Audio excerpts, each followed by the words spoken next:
Morning, you guys. I wanted to touch base with you real quick with a really informal look at my kitchen. But I needed to talk to you a little bit about Sequence 3. This is going to be, I think, one of the most fun sequences that we're doing for this class. But you guys are the guinea pigs for working online in a class. So this is a group assignment, which means that we're going to run across a couple of difficulties, and probably we're going to have to do some changing and some adjusting as we move along. So I want to talk through the sequence 3. So as you can see on the screen, I am showing you where the sequence 1, 2, and 3 is over there on the left-hand side. If you open it up, these are the three things you're going to see. I'm going to walk you through this PowerPoint, which is basically an overview of what we're doing. So let's start with that, just so that you can get a feel for what we're going to do. Now, again, the group project stuff means that you're working in a group. And if you'll see in week 9, when we come back from spring break, that is when you're going to be working with figuring out who you want to be in your group. Now, the groups do need to be between 2 and 4 people. In this particular class, that should be perfectly fine. It is possible to do something alone, but your grade then is a maximum of a B if you choose to do something alone. Part of the deal with this particular class and why it's so important to do groups is because we have a lot of our partners out there who you guys get hired from say, you know what, one of the big weaknesses of students coming in is that they don't know how to work in groups. So this is a chance for you to figure that out. We do look at it as a way for you to figure things out. Now, I have worked in groups in the past and not liked it. I'm sure you have worked in groups in the past and not liked it. So a couple of things we need to say about that.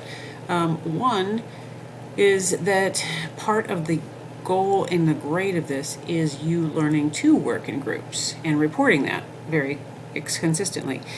Everybody in your group needs to do the same amount of work. You will not be doing the same things, and how you split those jobs up is entirely up to the group. You will have a project manager. That person will not be doing the massive amounts of work that probably some leaders have done in the past. The group project manager's main job is to keep everybody on track and keep track of every little thing and if it's done. They should not also be doing all the stuff. Okay, so if you decide to be the project manager, then you need to keep that in mind, that you should also not be doing major chunks of other things. Your job is to delegate that stuff. Okay, so keep it in mind. It is possible that people in the group project get different grades. So if you've got somebody in your group that has, maybe they get sick in the middle, maybe there's something else that happens, maybe they need to step out of the group, whatever the case may be, that sometimes happens, we'll figure it out. All right, so components. The components, what you're going to be producing in Sequence 3 as a group, you'll be producing a proposal report using IEEE format, which you're kind of getting familiar with by now. You will then present a multimedia presentation, which you'll do in class, and in this case, for this particular class, you'll be recording it. 2 formal progress reports and multiple informal ones. And a continuously updated Gantt chart. A Gantt chart keeps track of who's doing everything, how long it's taking, and anything that has to do with the project progressing. All right, so your instructions are, you're going to choose as a group any tech-related podcast. There's lots and lots of them out there. I've given you a couple here. There are so many of them. So you're going to choose any tech-related podcast that your group finds interesting. So the first part of your group stuff is trying to figure out, what are we going to do? The podcast is a jumping off place. The project, whatever you guys find to be most interesting, will be what you kind of start with, and then you will dive into research on that particular topic from that point. Okay, so you're going to have to narrow it down to one tech podcast and then 1 or 2 episodes to watch. All of you should listen to it. All of you should have a basic idea of where you're starting from and what you're going to research. What is the choice? How do you choose?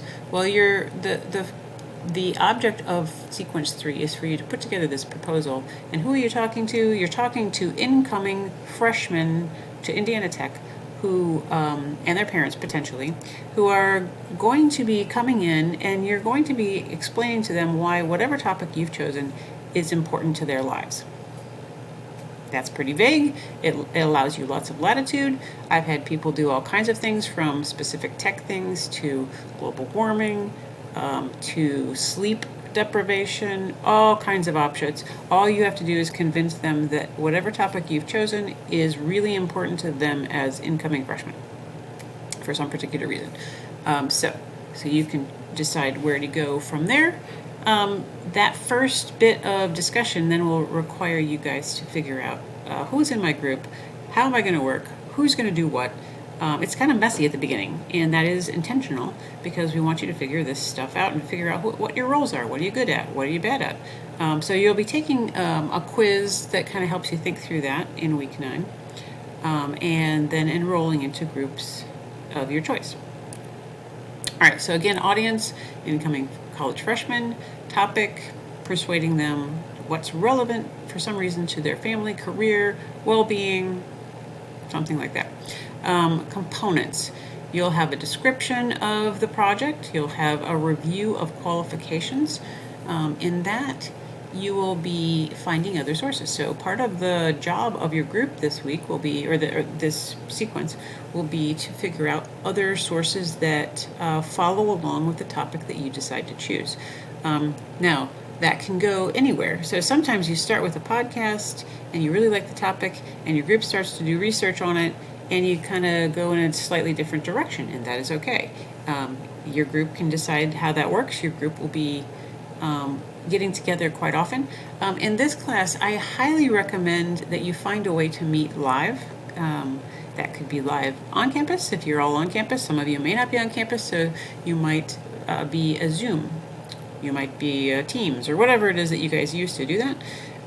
In the past, some have even used Discord. I don't care how you do this, but finding a way to meet live at a synchronous place where you're all there together multiple times is going to be really useful to you guys and to your project manager. So notice that you need at least 6 sources, including at least this one podcast for the final version. Okay, so somebody's going to need to do some research there, right? Gantt chart. You're going to have a Gantt chart. We'll be detailing that much more in depth as we move along, but it is a tool for keeping track of how you are progressing. I want to see on that Gantt chart who is in charge of every single component, how much time they're spending on that component, because it should be about equal. You can split up the jobs any way you want to as a group. You might have one person doing the research. You might have everybody doing the research. You might have 2 people doing the research. You might have one person doing the writing. You might have another person doing the editing. There's a lot of different things that you're going to have to figure out that first time around. Okay, who's doing what? What are your strengths and weaknesses? The first time that you meet, live or online, or even in the discussion board, you're going to be posting what your strengths and weaknesses are. We want to work with those. Some people will say this, speaking isn't my forte, but I really want to get better at it, so I want to be part of that. Sometimes at the end, all of the members of the group are part of the recording or the live demonstration of the proposal. Or sometimes we have only 2 or 3 or 1. It's up to you, as long as the group all agrees on it. The project manager will be in charge of negotiating all of those details and making sure that it works. Okay, so minimum number of research search sources is 6. Of course, it'll be an IEEE format. So that's another thing you guys can think about. Who in our group is really good at IEEE? Who's going to make sure that all of our visual aids and all of our in-text citations are correctly labeled and cited? Okay, I've given you an example there. Figure 1, description 1, I'll talk to you more about that as we move along. Okay, so we need some elements here. We need a good design. We need something that's attractive. Some people are good at designing these, some people aren't. Figure out in your group who's good at designing things that are workable for the multimedia presentation. That's another skill set. Who can make a good PowerPoint? Who can make this work? You're going to also have the written proposal. So maybe some of you are good at writing. Maybe some of you are like, I'm not good at writing. You're going to have to figure this stuff out. So you're going to have a minimum of 6 slides or the equivalent if you decide to present as a group, and you'll record that.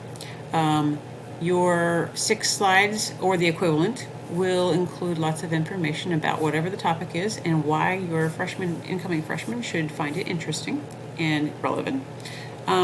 Presentation time should be, it says 15 to 20 minutes long. Because we're online, I'm going to change that to 15 because I think the Screencast-O-Matic max is 16 minutes, so you're going to have to keep it underneath that or it'll cut you off. There's another article there about effective PowerPoint design. There's a lot of really bad PowerPoint design out there. We don't want you to have that, so I want you to pay attention to how it works. I've sat through a lot of really bad PowerPoints, and so have you, and so will you. You don't want to do that. That doesn't want to be what your group is. So you're going to spend some time doing that. Some member of your group will be in charge of making that happen. Okay, so that is what you can find located in the Sequence 3. Here we go, up there. Okay, so you're going to want to review that far more in depth. Helpful information for Sequence 3 does include lots of things about that. Notice that there are lots of student samples also.